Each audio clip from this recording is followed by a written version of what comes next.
भारत के साथ दोस्ती निभाते हुए रशिया ने भारत को कौन सी जिम्मेदारी दी है जो आने वाले कई सालों तक याद रखी जाएगी। यूक्रेन ने किसके ऊपर भरोसा जताया है उस पर भी हम डिस्कस करेंगे।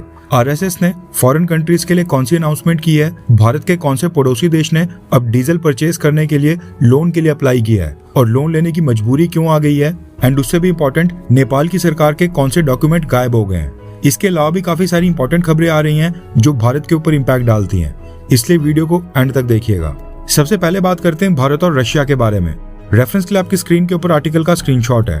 न्यूज निकल कर आ रही है कि रशिया यूक्रेन वॉर के बीच रशिया ने भारत के former chief justice DY Chandrachud sir को अपना केस लड़ने के लिए आर्बिट्रेटर अपॉइंट कर दिया है। डीवाई चंद्रचूड़ सर अब एक तरह से रशिया के वकील का रोल प्ले करेंगे। डीवाई चंद्रचूड़ सर साल 2022 से 2024 तक भारत की सुप्रीम कोर्ट के चीफ जस्टिस के पद के ऊपर रह चुके हैं और न्यूज आ रही है कि यूक्रेन ने रशिया के ऊपर एक केस किया है, यानी सामने वाली पार्टी यूक्रेन है। यूक्रेन के सरकारी बैंक ओशाद बैंक ने रशिया के ऊपर ट्रीटी की वायलेशन का आरोप लगाया है, कई मिलियन डॉलर्स के नुकसान का दावा किया है।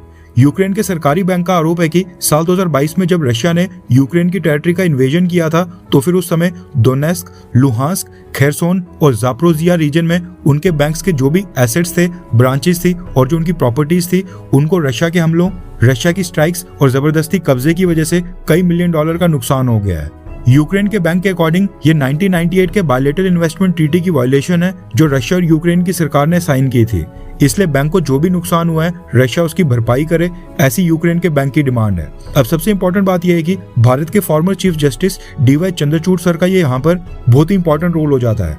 सबसे पहले तो इस डिस्प्यूट के लिए जो ट्रिब्यूनल बना है उसमें टोटल 3 लोग हैं। ट्रिब्यूनल की प्रेसिडेंट है दयाला जिमेनेज जो कि कोस्टा रिका की हैं। इनको यूक्रेन और रशिया ने ज्वाइंटली एक साथ चुना है और ट्रिब्यूनल का प्रेसिडेंट बनाया है और ये एक तरह से ये पूरा केस सुनेंगी। यूक्रेन ने अपना आर्बिट्रेटर बनाया है स्टारवोस ब्रेकुलाकिस को, जो कि एक ग्रीक नेशनल है, यानी कि ग्रीस से ताल्लुक रखते हैं। कहने का मतलब है कि ये तीनों लोग रशिया और यूक्रेन के बाहर के हैं, लेकिन रशिया और यूक्रेन के डिस्प्यूट का फैसला करेंगे। डीवाई चंद्रचूड़ सर का काम होगा कि इस केस में रशिया का पक्ष रखना। अब रशिया का कहना है कि ये मामला बायलैटरल ट्रीटी की वायलेशन का है ही नहीं, क्योंकि ये सॉवरेनिटी का केस है और दो देशों के बीच वॉर के समय पर ऐसे क्लेम वैलिड ही नहीं हो सकते हैं। ये रशिया का पॉइंट ऑफ व्यू है जो कि डीवाई चंद्रचूड़ सर को प्रूव करना होगा। अब फाइनल फैसला क्या आएगा वो तो खैर जब प्रोसीडिंग्स खत्म होंगी तभी पता चलेगा, लेकिन ये केस रशिया और भारत दोनों के लिए इंपॉर्टेंट हो जाता है। सबसे पहले तो ये भारत के लिए एक ग्लोबल रिकॉग्निशन है कि हमारे फॉर्मर चीफ जस्टिस को दुनिया के सबसे हाई स्टेक और इम्पोर्टेंट जियोपॉलिटिकल केस में आर्बिट्रेटर बनाया गया है। और ये केस नॉर्मल केस से ज्यादा सेंसिटिव इसलिए भी है क्योंकि इस केस का फैसला फ्यूचर में रशिया यूक्रेन के इस तरह के और भी जो एसेट्स की आर्बिट्रेशन केसेस सामने आएंगे उसके लिए प्रेसिडेंट बनेगा, यानी कि एक तरह से एग्जाम्पल सेट करेगा। अगर रशिया ही आर्बिट्रेशन हार जाता है तो फिर इसमें भारत के सीजीआई का भी नाम आएगा, इसलिए यहाँ पर भारत की इमेज का भी सवाल है। नेक्स्ट अपडेट आ रही है आरएसएस यानी कि राष्ट्रीय स्वयंसेवक संघ को लेकर। रेफरेंस के लिए आपकी स्क्रीन के ऊपर आर्टिकल का स्क्रीनशॉट है।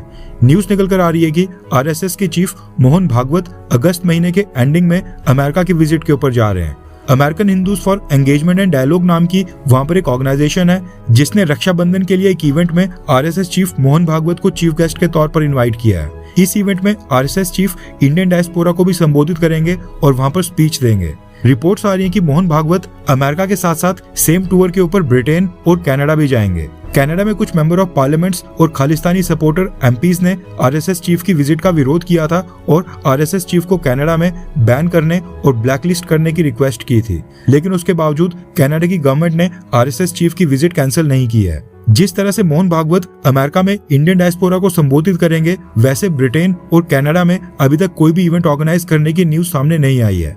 अमेरिका वाला इवेंट कंफर्म हो गया है। अब ये भी पॉसिबिलिटी है कि मोहन भागवत एंड मोमेंट के ऊपर कनाडा की विजिट को कैंसिल कर दें, क्योंकि वहां पर उनके आने से पहले ही काफी पॉलिटिक्स स्टार्ट हो गई है। खालिस्तानी एलिमेंट्स आरएसएस को टारगेट कर रहे हैं और आरएसएस के ऊपर आरोप लगा रहे हैं कि आरएसएस भारत में हिंदुत्व को बढ़ावा देती है, इसलिए मोहन भागवत की विजिट कैंसिल की जाए। आरएसएस का गठन 1925 में हुआ था और इस साल आरएसएस को 100 साल पूरे हो गए हैं। ऐसे में आरएसएस ने डिसाइड किया है कि भारत के साथ साथ फॉरेन कंट्रीज में भी आरएसएस का प्रचार किया जाएगा, खासकर जहां पर भी इंडियन डायस्पोरा बड़ी संख्या में उन कंट्रीज में जाया जाएगा। इसलिए आरएसएस ने सबसे पहले ब्रिटेन, कनाडा और अमेरिका को चुना है, जहां पर लाखों करोड़ों इंडियन सेटल्ड हैं। आरएसएस उनके पास खुद जा रही है, वहां भी इवेंट्स करेगी ताकि लोग अपनी रूट्स के साथ जुड़े रहें। अब आपको क्या लगता है कि आरएसएस का फॉरेन कंट्रीज में जाकर वहां पर एक्टिव होना क्या ये सही स्टेप है, हाँ या फिर ना? आरएसएस को बस देश के अंदर ही रहना चाहिए? नीचे कमेंट कर अपनी राय जरूर बताएं। नेक्स्ट अपडेट आ रही है भारत के पड़ोसी देश मालदीव्स के बारे में, जिसके प्रेसिडेंट मोहम्मद मिर्जू ने इलेक्शंस जीतने के बाद सबसे पहले इंडियन आर्मी को अपने देश से वापस भेजा था और कहा था कि हम अपने देश की सिक्योरिटी खुद कर लेंगे, हमें अपने देश को संभालने के लिए भारत की दखल बिल्कुल नहीं चाहिए। यानी इनके अकॉर्डिंग भारत मालदीव्स के अंदर दखल दे रहा था। और आज इनके हालात ये हो गए हैं कि मालदीव्स के प्रेसिडेंट मोहम्मद मिर्जू के पास डीजल तक परचेज करने के लिए पैसे नहीं बचे हैं। हालात इतने गंभीर हो गए हैं कि मालदीव्स की गवर्नमेंट को डीजल इंपोर्ट करने के लिए भी लोन लेने की नौबत आ गई है। रेफरेंस क्लब की स्क्रीन के ऊपर आर्टिकल का स्क्रीनशॉट है।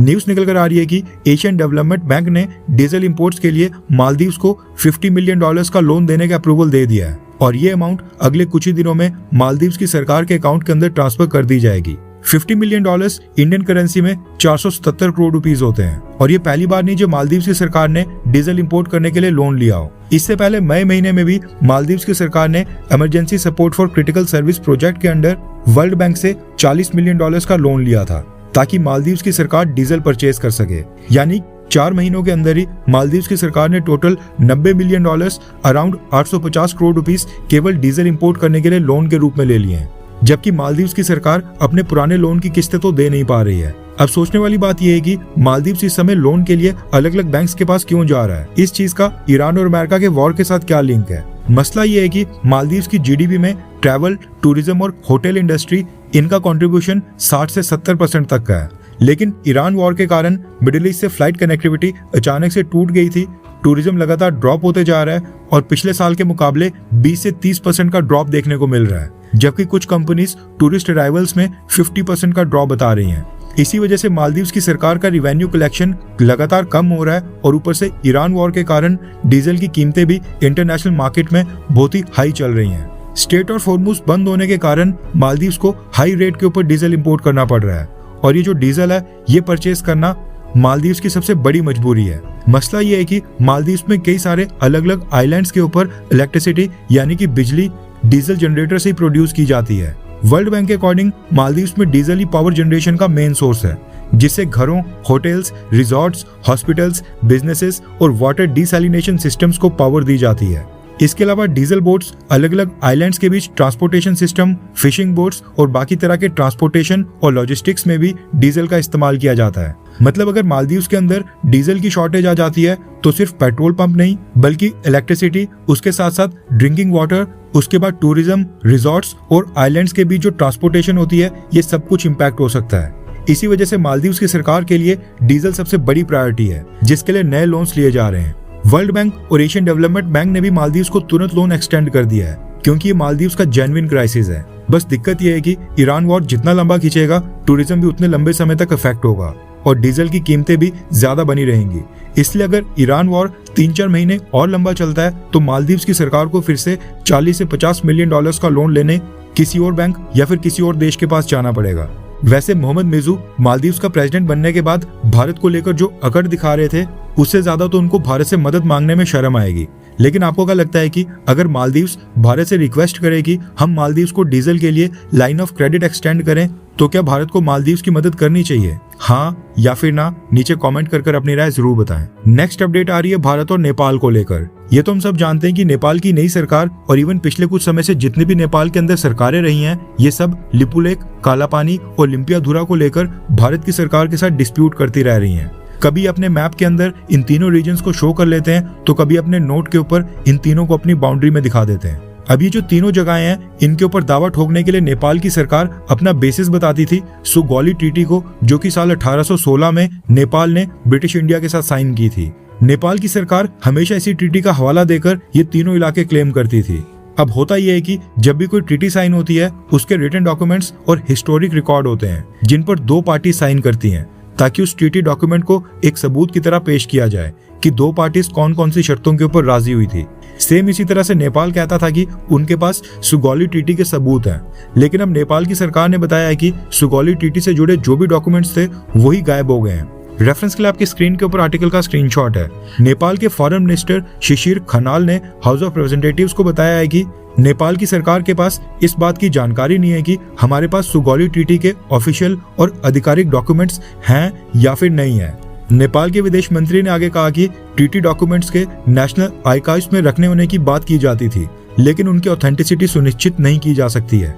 यानी ऑफिशियल डॉक्यूमेंट कहां पर है वो सरकार को नहीं पता है, और ट्रीटी से जुड़े कुछ डॉक्यूमेंट्स नेशनल आर्काइव्स में रखे होने की जो बात बोली जाती है वो सब ऑथेंटिक है, यानी कि असली है या फिर नहीं, ये भी उनको नहीं पता है। हैरानी वाली बात यह है कि साल 2019 में उस समय के नेपाली फॉरेन मिनिस्टर प्रदीप ग्यावाली ने कहा था कि नेपाल के पास सुगौली ट्रीटी की कॉपीज मौजूद हैं और वो बस फॉरेंसिकली ये कंफर्म नहीं कर सकते हैं कि ये ओरिजिनल डॉक्यूमेंट्स हैं या फिर नहीं। और आज नई सरकार ने तो सीधा ही बोल दिया है कि हमारे पास ये जानकारी नहीं है कि ट्रीटी डॉक्यूमेंट्स हैं या फिर नहीं है।